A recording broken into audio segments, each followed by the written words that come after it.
Currently flying over the Arctic Ocean. Altitude 30,000 feet. Approaching Soviet airspace. Arriving at the designated drone launch point. Drone oil pressure and voltage are nominal. Payload oxygen supply is nominal. Power supply to payload antifreeze system shows no problems. No gusts. All systems go for drone detachment. Snake, we can't risk a halo jump this time around. Airspace security has gotten tighter since we were last here. We can't get as close to the ground as we did during the Virtuous mission. So instead, we'll be using one of our newest weapons. Snake, you're being given an honor on par with Alan Shepard. This is our last chance. Show your patriotism. If you fail, you'll be back in a hospital bed again, waiting for the firing squad.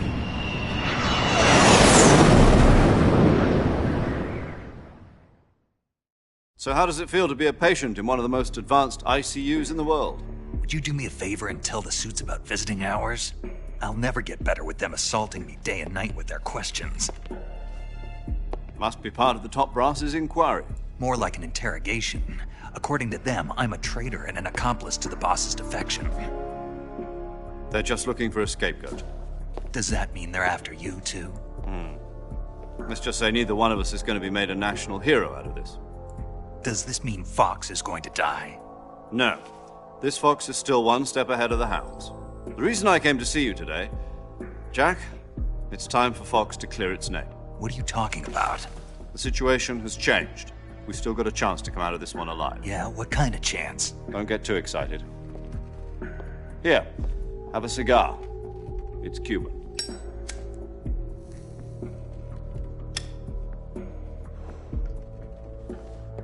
This morning, I had a meeting with the CIA. They decided when they're going to execute us? No. Something even bigger. Yesterday, the White House received an unexpected call. President Johnson? Yes, I hear you, Mr. Chairman. It was a hotline call from Khrushchev to President Johnson. From the head of the Soviet Union? That's right. A few days ago, one of our country's main design bureaus, OKB 754, was destroyed in a nuclear explosion. At about the same time, our anti-aircraft radar picked up a signature that appeared to come from one of your military aircraft. Does any of this sound familiar to you? In retaliation, I have placed our armed forces on secondary alert. Depending on your response, I may be left with no choice but to order the military to maximum alert and unleash Armageddon. With the help of your predecessor, I was able to survive the Cuban incident. But my power is not as great as it once was. If I am to survive this crisis, I must have your full cooperation. I should have contacted you myself. Did you know that one of our soldiers defected to your country a week ago? No. So you haven't heard then. The man who arranged the defection was a GRU colonel by the name of Yevgeny Borosovich Volgin. Volgin? Of the Brezhnev faction. Go on. Who is the soldier? Her name is the Boss. She's a living legend. During World War II, she was the one who led us to victory in that war. In Russia, you know her as Voyevoda. You mean the Boss? The mother of your special forces? Yes, that's the one. And she took 2 miniature nuclear shells along with her. The Boss took 2 miniature nuclear shells. I'm afraid so. I believe they were a gift for her new hosts. The Davy Crockett Atomic Battle Group delivery system was completed 2 years ago. But serious problems were found with the launcher's range and precision. Although they were mass-produced, they've never been deployed in battle. But Sokolov's research facility was completely wiped out. The whole area is polluted. I can only offer you my deepest condolences over this terrible tragedy. So, the boss, with Colonel Volgin's help, stole 2 experimental nuclear shells and took them with her as gift when she defected. Then, shortly thereafter, Sokolov's design lab, a top-secret military research facility, was destroyed by one of these weapons. Am I right so far? Yes, that's correct. And the American government denies any involvement in the affair. Is that right as well? That's correct. We were not involved in any way. Then what was a U.S. military aircraft doing on our radar screen? It was clearly in violation of our airspace. And yet you say it was not acting under your orders. That's correct. You expect me to believe that this was all the work of a single soldier? I don't know what else to tell you. The army insists that this is all a ploy on your part. I've said it once and I'll say it again. Our government had nothing to do with it. And I would like dearly to believe you. However, I'm afraid my power over the military has weakened since the Cuban incident. I will need some kind of proof that this was not the action of the American government. You have 1 week. You must catch the boss yourselves and recover the remaining nuclear device. Then, you must find some way to prove your innocence. Prove our innocence? Yes, preferably something painful. Prove to me that this is not merely another one of your tricks. The boss should be close to Colonel Volgin. How about a little co-action? I would not expect too much if I were you. The political situation here is unstable. And Colonel Volgin is a member of the Brezhnev faction, which seeks to topple my government. 1 week. You have only 1 week, and if it is not too much to ask, do something about Volgin as well. What is that supposed to mean? Nothing. It means nothing. Call it a modest gentleman's agreement to ensure our continued relationship. What if we can't prove our innocence? Then I will be unable to restrain the military.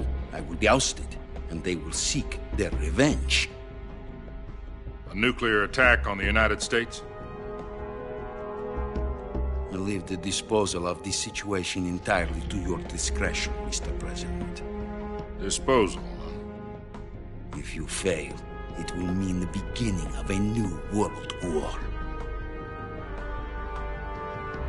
To put it simply, in order to avoid a full-scale nuclear conflict, we have to prove that America was not involved in that explosion. And eliminating the boss ourselves will prove America's innocence? Right. The higher-ups have decided that you're the only one capable of pulling this off. You were her last apprentice. Screw this one up, and we'll both be 6 feet under. There's no choice.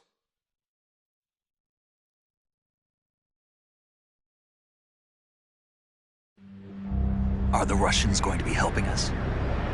The KGB has promised to lend us one of their communications satellites so that you and I can talk to each other. That's it? They've also put us in touch with a couple of insiders. Insiders? There was a defection in September 1960. Do you remember it?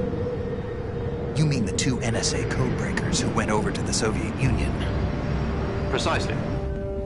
Since then, they've apparently been training with the KGB for exactly this kind of situation. Their code names are Adam and Eva. I've been told that Adam has infiltrated Volgin's ranks. We've also arranged for him to provide you with an escape route.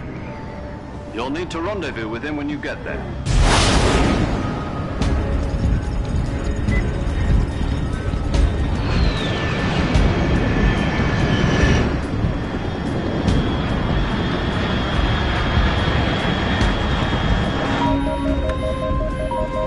Control, unidentified aircraft detected. Altitude 30,000 feet.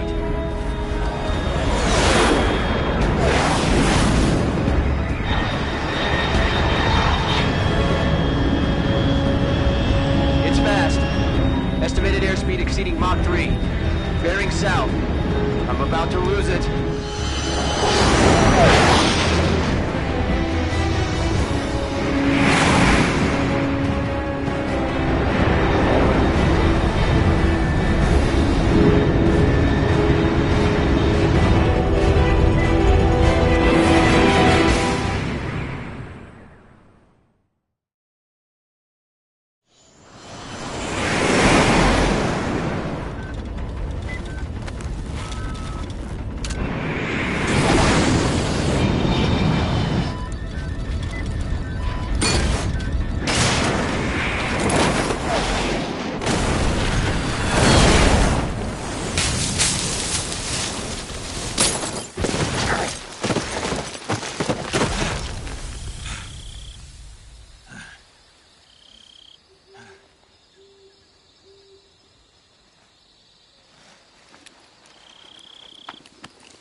This is Snake. Do you read me?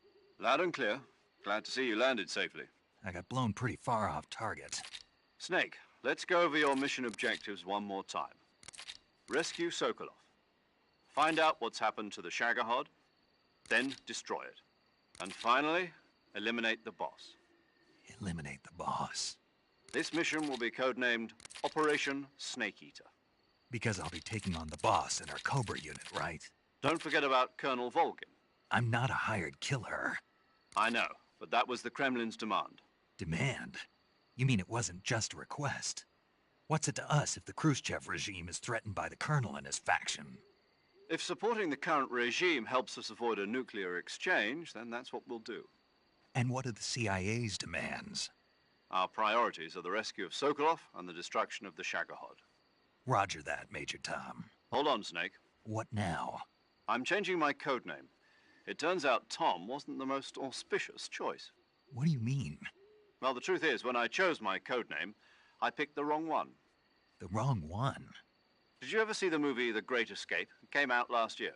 Oh, must have missed that one.